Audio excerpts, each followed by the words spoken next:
Syekh Abu Bakar Sato Adimyati dalam kitab I'ana At-Thalibin jilid 1 halaman 139 menyatakan bahwa membaca basmalah di awal surat At-Taubah dianggap haram.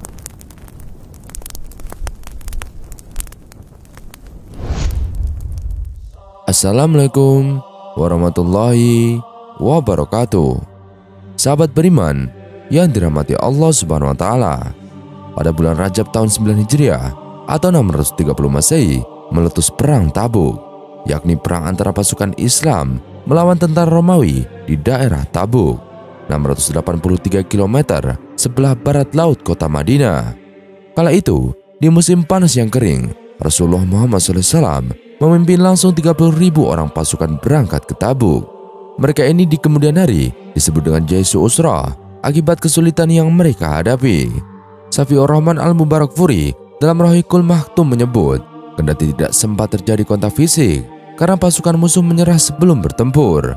Peperangan ini berlangsung selama 50 hari.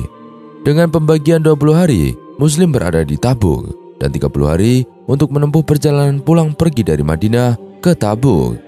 Muhammad Hussein Haikal dalam bukunya yang berjudul Sejarah Hidup Muhammad menggambarkan ketika itu musim panas belum berakhir. Suhu panas musim pada awal musim yang sampai pada titik yang sangat tinggi itu merupakan musim maut yang sangat mencekam di wilayah padang pasir. Di samping itu, memang perjalanan dari Madinah ke Syam selain perjalanan yang panjang juga sangat sukar ditempuh. Perlu ada keuletan, persediaan bahan makanan dan air. Pada kondisi itu, Rasulullah mengumumkan niatnya berangkat menghadapi Romawi kepada umat Islam. Beliau menyerukan kepada semua kabilah untuk bersiap-siap dengan pasukan yang sebesar mungkin. Beliau juga meminta orang-orang kaya berpartisipasi dengan harta dan kemampuan mereka mengerahkan orang. Dengan begitu, beliau berharap kekuatan kaum muslim tersebut membuat keder pihak Romawi. Tentara Romawi sudah terkenal memiliki pasukan yang banyak dengan persenjataan yang lengkap. Mendengar seruan Rasulullah Muhammad SAW, ada dua tanggapan yang muncul di kalangan umat Islam. Menurut Haikal, ada yang menyebut agama ini dengan hati yang bersemarak, cahaya, dan bimbingan Tuhan. Hati yang sudah berkilauan cahaya iman dan ia sudah tidak mengenal yang lain. Hanya saja, ada juga yang masuk agama dengan suatu harapan dan dengan rasa gentar. Mereka mengharapkan harta rampasan perang karena kabilah-kabilah itu sudah tak berdaya menahan serbuan muslimin. Lalu mereka menyerah dan bersedia membayar jizyah dengan taat dan patuh. Golongan pertama dengan segera berbondong-bondong menyambut seruan Rasulullah. Ada orang miskin dari mereka itu tidak ada binatang beban yang akan ditungganginya. Ada pula orang yang kaya raya menyerahkan semua harta kepadanya untuk diserahkan kepada perjuangan di jalan Allah. Dengan hati ikhlas, dengan harapan agar gugur pula sebagai syahid di sisi Tuhan. Sedangkan yang lain masih berat-berat langkah dan mulai mereka itu mencari-cari alasan. Sambil berbisik-bisik sesama mereka dan mencemooh ajakan Nabi Muhammad SAW kepada mereka untuk menghadapi suatu peperangan yang jauh dalam udara yang begitu panas membakar. Dan itulah mereka orang-orang munafik. Surat At-Taubah pada saat itu turun. Surat ini berisi ajakan perjuangan yang paling besar dan tegas-tegas menyampaikan ancaman Tuhan pada mereka yang membelakangi ajakan Rasulullah Muhammad SAW. Ada sekelompok orang-orang munafik yang berkata satu sama lain, "Jangan kalian berangkat perang dalam udara panas." Maka firman Tuhan ini turun dan mereka berkata, "Jangan kamu berangkat perang dalam udara panas begini, tapi katakanlah, api neraka lebih panas lagi." Kalau kamu mengerti, biarlah mereka tertawa sedikit dan menangis lebih banyak sebagai balasan atas hasil perbuatan mereka. Quran Surat At-Taubah ayat 81-82. Nabi Muhammad SAW berkata kepada Jad bin Qais, salah seorang Banu Salimah, "Hai Jad, apakah engkau bersedia tahun ini menghadapi Banu Asfar?" Banu Asfar ialah bangsa Romawi. "Rasulullah," kata Jad, "izinkanlah saya untuk tidak dibawa ke dalam ujian serupa ini. Masyarakat sudah cukup mengenal saya, bahwa tak ada orang yang lebih birahi terhadap wanita seperti saya ini. Saya khawatir bahwa kalau saya melihat wanita-wanita Bani Asfar, saya tak akan dapat menahan diri." Oleh Rasulullah, ia ditinggalkan. Dalam hubungan ini, ayat berikut ini turun. Ada pula di antara mereka yang berkata, "Izinkanlah saya tidak ikut serta dan jangan kau bawa saya ke dalam ujian ini." Ya, ketahuilah, mereka kini sudah terjatuh ke dalam ujian itu, dan bahwa neraka itu melingkungi orang-orang kafir. Quran Surat At-Taubah ayat 49. Ibnu Katsir dalam tafsirnya menukil Muhammad ibnu Ishaq yang meriwayatkan pada suatu hari ketika Rasulullah Muhammad SAW sedang bersiap-siap untuk berangkat berjihad, beliau bersabda kepada Jad ibnu Qais, saudara lelaki Bani Salamah, "Hai Jad, mengapa tahun ini kamu tidak berangkat untuk memerangi Bani Asfar?" Jad menjawab, "Wahai Rasulullah, berilah saya izin untuk tidak berangkat, dan janganlah engkau jerumuskan diriku ke dalam fitnah. Demi Allah, sesungguhnya semua kaumku telah mengetahui bahwa tidak ada seorang laki pun yang lebih suka kepada wanita selain diriku. Dan sesungguhnya aku merasa khawatir bila melihat kaum wanita Bani Asfar, maka aku tidak dapat mengekang diriku lagi dari mereka."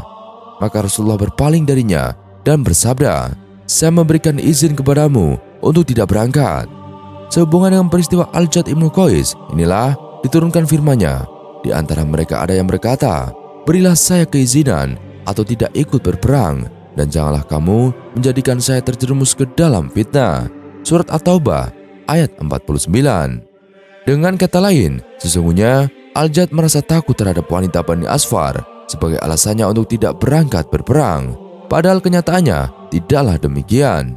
Karena dengan demikian berarti dia telah terjerumus ke dalam fitnah yang lebih parah. Sebab ia tidak mau berangkat dengan Rasulullah dan sikapnya yang mementingkan dirinya sendiri.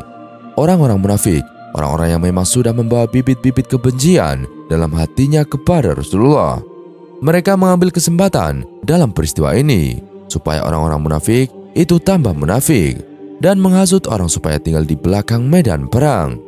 Rasulullah melihat bahwa mereka itu tak dapat diberi hati dan khawatir nanti akan merajalela. Beliau berpendapat akan mengambil tindakan terhadap mereka dengan tangan besi. Beliau mengetahui bahwa banyak orang berkumpul di rumah Sulaim, orang Yahudi itu. Mereka menghalang-halangi orang dengan menanamkan rasa enggan dalam hati dan supaya mereka tinggal saja di garis belakang. Didampingi oleh beberapa orang sahabat, Rasulullah mengutus Tolah bin Ubaidillah yang mendatangi kaum munafik itu dan selanjutnya membakar rumah Sulaim. Sahabat beriman yang dirahmati Allah Subhanahu wa Ta'ala, mengapa surat At-Taubah tak dimulai dengan basmalah? Setiap surat dalam Al-Quran diawali oleh basmalah kecuali dalam surat At-Taubah atau Al-Bara'ah. Dalam surat At-Taubah tidak dicantumkan basmalah sebagaimana surat-surat yang lain. Hal demikian menimbulkan pertanyaan banyak kalangan, kenapa hanya surat At-Taubah saja yang tidak dicantumkan basmalah? Sejarah penulisan Al-Quran berawal sejak turunnya wahyu kepada Nabi Muhammad SAW. Namun penulisan Al-Quran pada saat itu dalam kondisi yang sangat terbatas. Nabi setiap kali menerima wahyu dan beliau memanggil sekretaris atau katib resmi untuk mendokumentasi wahyu tersebut ke dalam bentuk tulisan. Dokumentasi wahyu ini kemudian dikenal dengan nama mushaf atau penulis akan menggunakan kata mushaf. Pada masa Utsman bin Affan, mushaf ini kemudian ditulis kembali dalam rangka menjaga dari kesalahan sekaligus menjaga qiraat Al-Quran. Penulisan masa ini dilaksanakan oleh tim yang telah mendapatkan rekomendasi dari Khalifah Utsman dan persetujuan para pembesar sahabat. Direktur utama dalam penulisan mushaf ini adalah Zaid bin Sabit. Secara teknis, pelaksanaan penulisan ini dilakukan secara selektif dan ketat. Setiap ayat yang hendak ditulis harus melalui persaksian dua orang yang mendengar langsung dari Nabi. Tidak hanya itu saja, Sayyidina Utsman mengeluarkan kebijakan yang luar biasa, yaitu memerintahkan untuk membakar semua mushaf selain mushaf yang ditulis oleh tim. Hal ini dilakukan dalam rangka menyatukan persepsi-persepsi tentang bacaan Al-Quran yang sesuai bacaan Nabi Muhammad SAW. Dengan demikian, dapat dipastikan bahwa penulisan Al-Quran telah tuntas tanpa problem yang berarti. Kembali pada pertanyaannya tadi, kenapa dalam surat At-Taubah tidak dicantumkan basmalah? Apakah hal ini sesuai dengan petunjuk Nabi, sahabat, atau tim penulis mushaf lupa mencantumkannya? Dalam banyak kesempatan, penulis sering mendapat pertanyaan baik dari kalangan mahasiswa atau mahasiswi maupun dari kalangan masyarakat biasa yang kira-kira hampir sama dengan yang tadi, yaitu kenapa dalam surat At-Taubah tidak dicantumkan basmalah, bahkan tidak diperkenankan membacanya baik di awal surat maupun di tengah-tengah surat. Dalam rangka menjawab pertanyaan yang tadi, penulis perlu menjelaskan terlebih dahulu kronologi tidak dicantumkannya basmalah dalam surat At-Taubah? Ada beberapa sebab yang melatar belakangi tidak dicantumkannya basmalah dalam surat At-Taubah. Yang pertama, dalam tradisi Arab jahiliyah dahulu, jika mereka melakukan perjanjian dengan sebuah kaum atau kabilah yang lain dan hendak memutuskan perjanjian tersebut, maka mereka mengirimkan sepucuk surat pemutusan tanpa mencantumkan kalimat basmalah. Pun demikian, ketika umat Islam memutuskan perjanjian dengan orang-orang musyrik, Nabi mengutus Sayyidina Ali untuk membacakan surat At-Taubah di hadapan mereka tanpa diawali dengan bacaan basmalah sesuai adat mereka. Kedua, Ibnu Abbas bertanya kepada Utsman tentang tidak dicantumkannya basmalah dalam surat At-Taubah. Utsman menceritakan kronologinya bahwa pada masa Nabi, ketika wahyu diturunkan kepadanya, Nabi memanggil salah satu sekretaris beliau untuk mendokumentasinya dan beliau mendikte penempatan dan tata letaknya.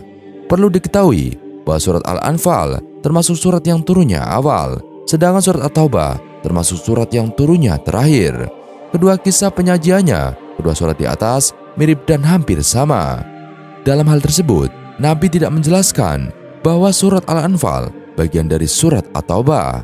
Saya pun atau Utsman bin Affan berkesimpulan bahwa surat Al-Anfal bagian dari surat At-Taubah.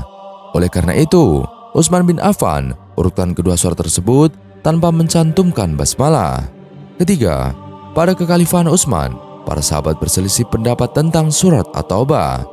Sebagian sahabat menganggap bahwa antara surat At-Taubah dan Al-Anfal adalah salah satu surat yang tidak terpisahkan. Sebagian sahabat yang lain menganggap bahwa keduanya adalah dua surat yang mandiri. Untuk mendamaikan kedua perselisihan tersebut, Utsman mengambil sikap tengah, yaitu tidak mencantumkan basmalah.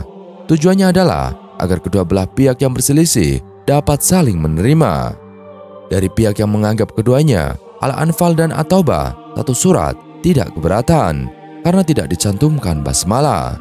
Sedangkan dari pihak yang menganggap keduanya adalah dua surat yang mandiri, juga dapat menerima karena beda nama suratnya meskipun tidak diawali dengan basmalah. Keempat, diriwayatkan oleh Ibnu Abbas radhiyallahu an bahwa beliau bertanya kepada Sayyidina Ali tentang tidak dicantumkannya basmalah dalam surat At-Taubah. Sayyidina Ali menjelaskan bahwa basmalah adalah kalimat aman, sementara surat At-Taubah turun sebab perang tidak aman. Oleh karena demikian, antara aman dan perang tidak dapat disatukan. Demikian pula, dalam basmalah itu terdapat kandungan rahmat kasih sayang, sedangkan dalam surat At-Taubah terdapat kemarahan. Oleh karena itu, antara rahmat dan kemarahan tidak bisa disatukan. Senada dengan pendapat di atas, Imam Al-Sufyan mengatakan bahwa basmalah adalah ayat rahmat. Rahmat memiliki arti aman, sedangkan surat At-Taubah turun kepada orang-orang munafik dan mengandung perang. Sebab itu tidak aman bagi orang-orang munafik. Dari kronologi di atas dapat disimpulkan bahwa para sahabat sepakat tidak mencantumkan basmalah dalam surat At-Taubah berdasarkan pada periwayatan yang diterima oleh mereka dari Nabi.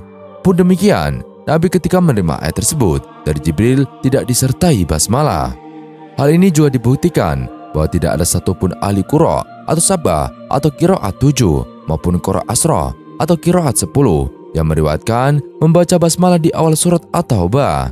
Artinya, mereka sepakat meninggalkan membaca basmalah di awal surat At-Taubah.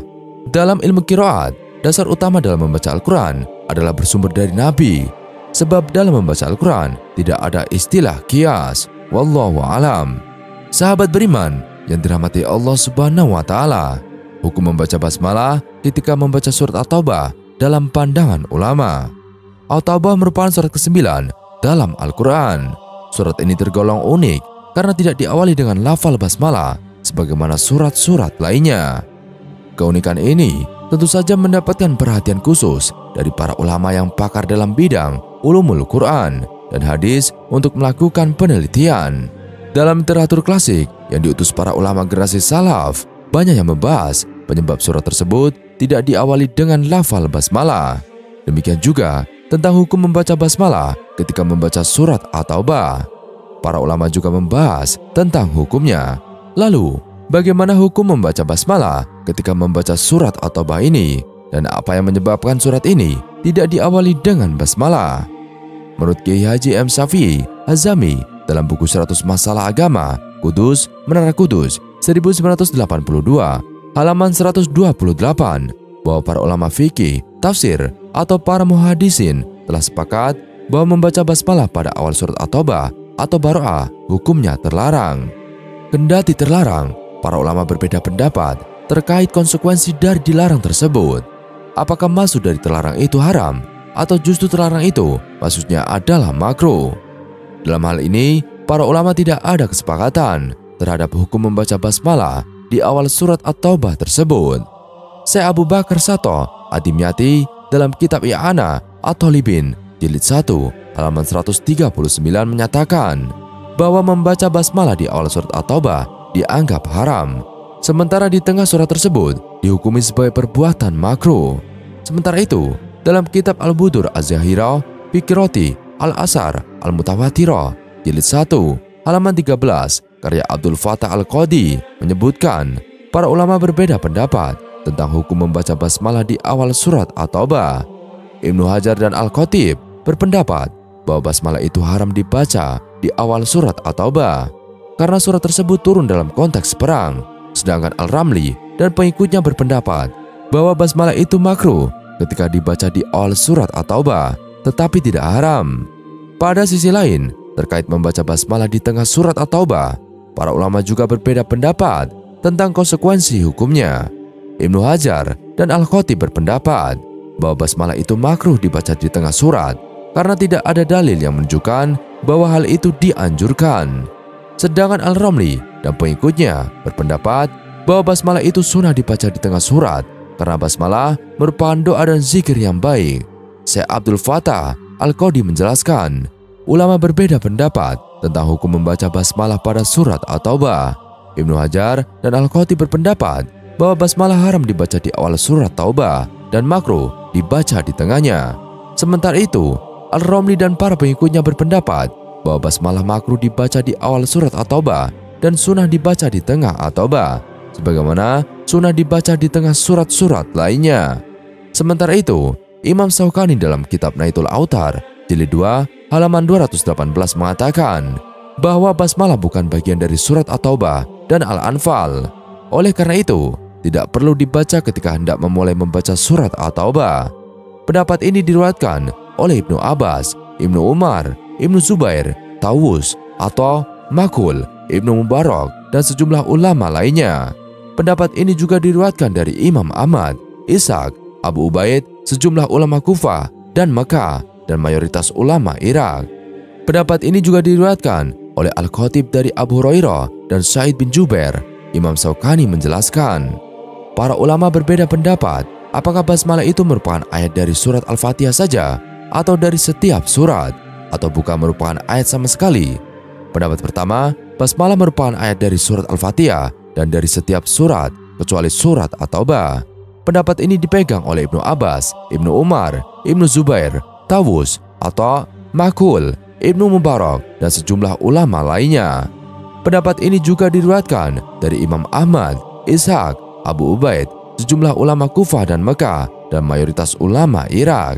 Pendapat ini juga diriwayatkan oleh Al-Khatib dari Abu Hurairah dan Sa'id bin Jubair. Al-Baihaqi meriwayatkan dalam kitab Al-Khilafiyah dengan sanadnya dari Ali bin Abi Thalib, Az-Zuhri, dan Sufyan As-Sawri. Al-Baihaqi juga meriwayatkan dalam kitab As-Sunan Al-Kubra dari Ibnu Abbas dan Muhammad bin Ka'ab bahwa basmalah merupakan ayat dari surat Al-Fatihah saja. Pendapat kedua, basmalah bukan merupakan ayat dalam surat Al-Fatihah maupun dalam awal-awal surat. Pendapat ini dipegang oleh Al-Auza'i, Malik, Abu Hanifah, dan Daud, dan pendapat ini juga merupakan salah satu riwayat dari Imam Ahmad. Pendapat ketiga, basmalah merupakan ayat yang terletak di antara dua surat, kecuali surat Al-Anfal dan At-Taubah. Basmalah bukan merupakan bagian dari surat, melainkan merupakan Al-Quran tersendiri seperti surat pendek. Pendapat ini dipegang oleh Abu Bakar Ar-Razi dan sejumlah ulama Hanafi lainnya. Dan pendapat ini juga diriwayatkan dari Daud dan para sahabatnya, serta merupakan salah satu riwayat dari Imam Ahmad. Penyebabnya adalah karena surat ini memuat ancaman langsung dari Allah dan banyak ayat di dalamnya yang berkaitan dengan perang. Alasan dibalik hukuman ini adalah karena surat At-Taubah dianggap mengandung ancaman dari Allah yang jauh dari rahmat Allah. Pun di dalamnya terdapat banyak ayat yang berkaitan dengan perang.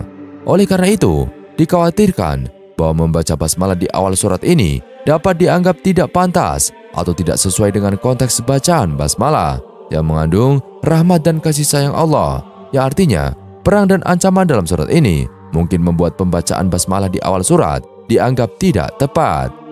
Syekh Abu Bakar Sato menjelaskan, adapun basmalah, maka ia bukanlah ayat dari surat At-Taubah dan dimakruh untuk membaca basmalah di awal dan disunahkan untuk membacanya di tengah-tengahnya menurut Imam Muhammad Ar-Ramli, dan menurut Ibnu Hajar Al-Haytami diharamkan basmalah pada permulaannya dan dimakruhkan di pertengahannya. Maksudnya karena makomnya tidak sesuai dengan rahmat, karena surat tersebut turunnya bersamaan dengan pedang. Dan sahabat beriman yang dirahmati Allah Subhanahu wa Ta'ala, bagaimana menyikapi perbedaan pendapat ini? Berdasarkan rangkuman berikut, hukum membaca At-Taubah, para ulama berbeda pendapat. Lantas, bagaimana menyikapi perbedaan pendapat ini? Kiai Haji M. Syafi'i Az-Zami dalam buku 100 Masalah Agama menganjurkan untuk tetap mendapatkan barokah. Sebisanya sebelum membaca surat At-Taubah, kita membaca ta'awudz, a'udzubillahi minasyaitonirrajim.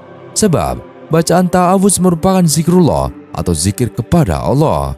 Untuk itu, setiap perbuatan yang diawali dengan membacanya akan mendapatkan perlindungan dari Allah Subhanahu wa Ta'ala. Sebagaimana dalam riwayat, setiap perkara penting yang tidak dimulai dengan menyebut nama Allah, maka ia terputus atau kurang keberkahannya.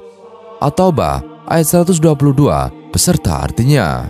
Surat At-Taubah menjadi salah satu surat ke-9 yang berada di dalam kitab suci Al-Quran. Di dalam surat At-Taubah ayat 122 yang menjelaskan mengenai betapa pentingnya dalam menuntut ilmu. Surat At-Taubah sendiri terdiri dari 129 ayat dan merupakan satu-satunya surat yang berada di dalam Al-Quran yang tidak memiliki awalan kalimat basmalah pada ayatnya. Hal ini karena surat At-Taubah merupakan pernyataan dari perang yang memerangi kaum musyrikin, dan kalimat basmalah sendiri mengandung nama Allah Subhanahu wa Ta'ala yang sangat tidak cocok apabila disandingkan dengan kemungkaran dari kaum musyrikin. Surat At-Taubah juga termasuk ke dalam golongan surat Madaniyah, yaitu surat yang diturunkan di kota Madinah. At-Taubah sendiri berartikan pengampunan dan disebut juga dengan Ba'arah yang artinya berlepas diri atau pemutusan perjanjian damai dengan kaum musyrikin. Surat ini juga diturunkan sesudah Nabi Muhammad SAW dari peperangan Tabuk yang terjadi pada tahun 9 Hijriah. Pengumuman ini yang telah disampaikan oleh Sayyidina Ali radhiyallahu an pada musim haji tahun itu juga. Bicara tentang Al-Quran sangatlah luas, mulai dari sejarahnya hingga kandungan beserta keutamaan membacanya. Dan berikut bacaan surat At-Taubah ayat 122. Wa ma kanal mu'minuna liyanfiru kafa, falaula nafara min kulli firqatin minhum ta'fifatul liyatafaqahu bid-dini wal yunziru qaumahum idza raja'u ilaihim la'alahum yazarun. Tidak sepatutnya orang-orang mukmin pergi semuanya ke medan perang. Mengapa sebagian dari setiap golongan di antara mereka tidak pergi atau tinggal bersama Rasulullah untuk memperdalam pengetahuan-pengetahuan agama mereka dan memberi peringatan kepada kaumnya apabila mereka telah kembali agar mereka dapat menjaga dirinya. Kata taubah mengingatkan pada kata taubat yang berarti adanya suatu perubahan atau mengadakan perubahan di dalam diri. Jadi surat At-Taubah ini adalah peringatan dari Allah Subhanahu wa Ta'ala untuk berusaha melakukan perubahan ke arah yang lebih baik. Syekh Adil Muhammad Khalil dalam bukunya Tadabbur Al-Quran atau menyelami makna Al-Quran dari Al-Fatihah sampai Anas menyebutkan bahwa secara urutan yang tertera dalam Al-Quran, maka surat At-Taubah berada setelah surat Al-Anfal atau menceritakan perang Badar. Sementara itu, turunnya surat At-Taubah setelah perang Tabuk. Hal tersebut dikarenakan agar dapat mengetahui perbedaan dari kedua peperangan tersebut dan sebab-sebab kemenangannya. Surat ini juga dipenuhi dengan ancaman dan peringatan keras bagi orang-orang kafir dan munafik. Di sisi lain, surat ini juga membuka pintu taubat. Adapun pada ayat ke-122, Allah hendak mengingatkan bahwa meskipun setiap orang yang memenuhi syarat wajib berperang di jalan Allah, yakni dengan menumpas kaum musyrikin, tetap dibutuhkan orang-orang yang menetap untuk menuntut ilmu. Jihad atau berusaha di jalan Allah tidak harus dilakukan dengan cara berperang, karena jihad hukumnya termasuk fardu kifayah, yakni akan gugur hukum wajibnya apabila ada orang lain yang telah melakukannya. Hal tersebut diperkuat dalam hadis berikut yang menjelaskan bahwa orang yang membantu persiapan perang, maka ia dinilai telah ikut berperang. Yahya bin Abu Kasir dari Abu Salamah bin Abdurrahman, dari Busr bin Sa'id, dari Zaid bin Khalid Al-Juhaini, dia berkata, Nabi Muhammad SAW bersabda, barang siapa mempersiapkan perlengkapan seseorang yang hendak berperang, berarti dia ikut berperang. Dan barang siapa yang mengurusi keluarga orang yang berperang, berarti dia telah ikut berperang. Hal ini senada dengan fakta di masa itu. Tidak setiap orang Islam mendapat kesempatan untuk menuntut dan mendalami ilmu pengetahuan serta mendalami ilmu agama. Oleh sebab itu, harus ada sebagian dari umat Islam yang menggunakan waktu dan tenaganya untuk menuntut ilmu dan mendalami ilmu-ilmu agama. Dengan demikian, mereka dapat membantu dalam menyiarkan agama Islam dengan menggunakan cara dakwah Islamiyah. Ilmu yang dikuasai bisa membuat kaum muslimin dapat memerangi kaum musyrikin dengan dua cara, yakni dengan peperangan dan juga dengan ilmu. Allah Subhanahu wa Ta'ala berfirman, memperingatkan hamba-hambanya yang beriman tentang apa yang semestinya mereka lakukan. Tidak sepatutnya bagi orang-orang mukmin itu pergi semuanya ke medan perang, yakni semuanya untuk memerangi musuh mereka, karena hal itu sangat menyulitkan mereka dan mengakibatkan terbengkalainya kepentingan-kepentingan yang lain. Mengapa tidak pergi dari tiap-tiap golongan di antara mereka, yakni dari kota-kota, kabilah-kabilah, dan suku-suku? Beberapa orang yang dengannya maksud yang diinginkan tercapai, niscaya itu lebih baik. Kemudian Allah mengingatkan bahwa menetapnya sebagian dari mereka dengan tidak berangkat berperang mengandung kemaslahatan lain yang tidak terwujud jika mereka semua berangkat perang.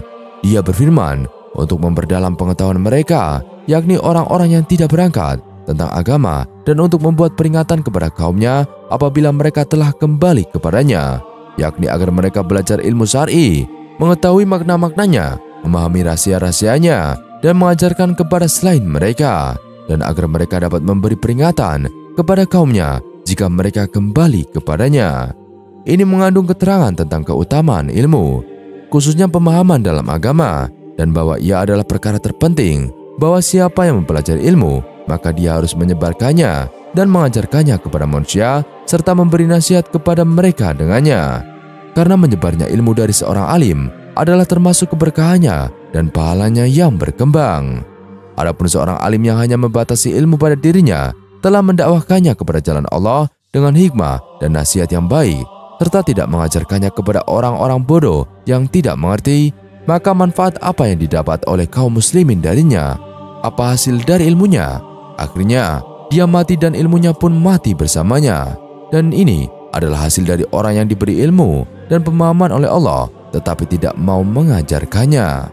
Ayat ini juga mengandung dalil, petunjuk, dan arahan yang sangat halus kepada satu faedah penting, yaitu bahwa hendaknya kaum muslimin menyediakan orang-orang khusus yang dapat menunaikan setiap kepentingan umum mereka, yang berkonsentrasi dan bersungguh-sungguh dalam melaksanakannya, tanpa menengok kepada selainnya, agar kepentingan kaum muslimin bisa terlaksana dan kebaikan mereka bisa terpenuhi, dan agar arah pandang serta target yang mereka tuju adalah satu, yaitu menegakkan kemaslahatan agama dan dunia mereka, walaupun jalannya berbeda-beda dan caranya bermacam-macam. Jadi, perbuatannya beraneka ragam, namun targetnya adalah satu, dan ini termasuk hikmah yang bersifat umum yang berguna dalam segala urusan. Asbabun Nuzul Surat At-Taubah ayat 122. Allah menjelaskan dalam Surat At-Taubah ayat 122 bahwa pada waktu itu ada orang-orang yang tidak berangkat ke medan perang. Mereka tidak berangkat ke medan perang karena sibuk mengajarkan agama kepada kaumnya di daerah Badui pedalaman. Melihat kejadian itu, orang-orang munafik berkomentar, sungguh masih ada orang-orang yang tertinggal di daerah pedalaman, maka celakalah orang-orang pedalaman itu. Kemudian turunlah surat ini atau surat At-Taubah ayat 122 yang menjawab komentar orang-orang munafik tersebut. Tidak sepatutnya bagi orang-orang yang mukmin itu pergi semuanya atau pergi ke medan perang. Quran Surat At-Taubah ayat 122. Ibnu Abu Hatim mengetengahkan pula hadis lainnya yang menjelaskan asbabun nuzul Surat At-Taubah ayat 122. Riwayat hadis tersebut melalui Abdullah bin Ubaid bin Umair yang menceritakan bahwa keinginan umat Islam yang sangat besar untuk ikut berjihad sangat besar, sehingga ketika Rasulullah mengirimkan pasukan perang, maka mereka semuanya ingin berangkat dan mereka meninggalkan Nabi Muhammad SAW di Madinah bersama dengan orang-orang yang lemah. Maka turunlah Surat At-Taubah ayat 122 sebagai respon atas perilaku para sahabat Nabi. Berdasarkan asbabun nuzul Surat At-Taubah ayat 122 di atas, dapat dipahami bahwa ketika umat Islam berada dalam peperangan, hendaknya semua orang Islam tidak berangkat ke medan perang. Akan tetapi, bagian umat Islam harus ada yang tinggal di daerahnya untuk menuntut ilmu.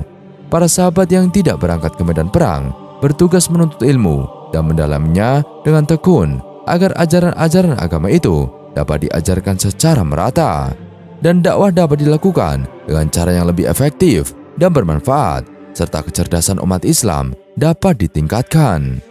Pendalaman ilmu agama merupakan cara berjuang dengan menggunakan hujah dan penyampaian bukti-bukti. Islam menilai orang yang menuntut ilmu sama halnya dengan orang yang berjuang di medan perang. Dalam hal ini, Rasulullah telah bersabda, "Di hari kiamat kelak, tinta yang digunakan untuk menulis oleh para ulama akan ditimbang dengan darah para syuhada atau yang gugur di medan perang." Tugas umat Islam adalah mempelajari ajaran agamanya serta mengamalkannya dengan baik, kemudian menyampaikan pengetahuan agama itu kepada yang belum mengetahuinya. Hal tersebut merupakan kewajiban kolektif umat Islam dan setiap pribadi muslim sesuai dengan kemampuan dan pengetahuan masing-masing, karena Rasulullah telah bersabda, "Sampaikanlah olehmu apa-apa yang telah kamu peroleh daripadaku, walaupun hanya satu ayat Al-Quran." Namun tidak setiap orang Islam mendapat kesempatan untuk menuntut ilmu serta mendalami ilmu agama. Ada yang dikarenakan sibuk dengan tugas di medan perang, di ladang, di pabrik, di toko, dan sebagainya. Oleh karena itu, harus ada sebagian umat Islam yang fokus menuntut ilmu dan mendalaminya, agar mereka dapat menyebarkan ilmu yang telah didapatkannya ketika kembali ke masyarakat dan menjalankan misi dakwah Islam dengan cara atau metode yang baik, sehingga mencapai hasil yang lebih baik pula. Orang-orang yang telah memiliki ilmu pengetahuan haruslah menjadi pelita bagi umatnya. Ia harus menyebarluaskan ilmunya dan membimbing orang lain agar memiliki ilmu pengetahuan pula. Selain itu, ia sendiri juga harus mengamalkan ilmunya agar menjadi contoh dan teladan bagi orang-orang sekitarnya dalam ketaatan menjalankan peraturan dan ajaran-ajaran agama. Dari penjelasan asbabun nuzul Surat At-Taubah ayat 122 di atas, dapat diambil suatu pengertian bahwa dalam bidang ilmu pengetahuan, setiap orang mukmin mempunyai 3 macam kewajiban: menuntut ilmu, mengamalkannya, dan mengajarkannya kepada orang lain. Menurut pengertian yang tersurat dari Surat At-Taubah ayat 122, kewajiban menuntut ilmu pengetahuan dalam bidang ilmu agamalah yang ditekankan Allah Subhanahu wa Ta'ala. Allah memerintahkan umat Islam untuk memakmurkan bumi ini dan menciptakan kehidupan yang baik. Sedang ilmu pengetahuan adalah sarana untuk mencapai tujuan tersebut. Setiap sarana yang diperlakukan untuk melaksanakan kewajiban adalah wajib pula hukumnya. Wallahu a'lam bishawab. Sekian video kali ini. Kurang lebihnya kami mohon dimaafkan. Yang benar datangnya dari Allah Subhanahu wa Ta'ala. Khilaf atau keliru datangnya dari saya pribadi. Wassalamualaikum warahmatullahi wabarakatuh.